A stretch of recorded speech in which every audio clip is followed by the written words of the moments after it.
The cave that shouldn't exist. There's a cave in the middle of nowhere, one that never shows up on maps. Hikers who stumble upon it say it looks unnatural, like the earth itself is trying to swallow it. Some whisper that those who enter never return. Others say something brings them back, but they're not the same.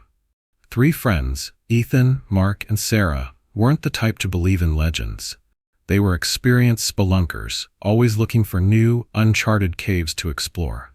When a local in a nearby town muttered about the cave that breathes, they laughed it off. They had to find it. They did. At the entrance, the air felt wrong.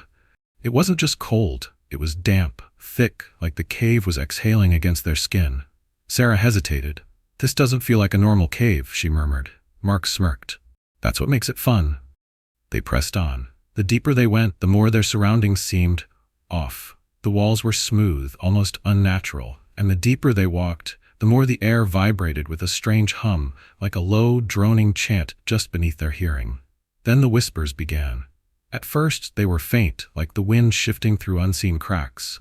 Then, as their flashlights wavered against the stone, they formed words. "Why did you come?" Their lights flickered. Mark spun, gripping the cave wall. "What the hell was that?" Ethan's voice was strained. "It's just the wind." Sarah stepped closer to the markings on the cave walls. "These aren't just random scratches," she whispered. The carvings looked deep, precise, as if something had clawed at the stone. And in the center of the strange markings, a deep gouge, black as pitch, pulsed slightly. It was moving.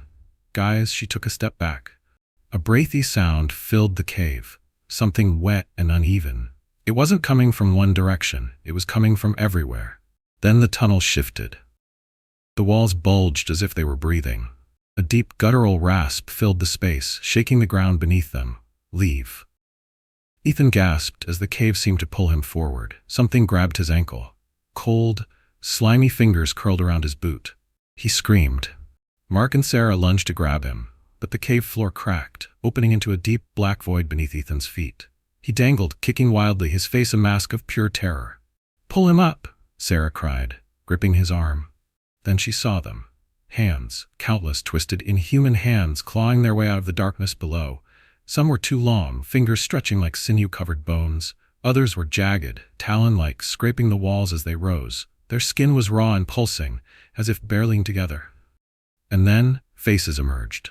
Not human. Not fully. Distorted, eyeless things, their mouths stretched too wide, filled with jagged teeth that never ended.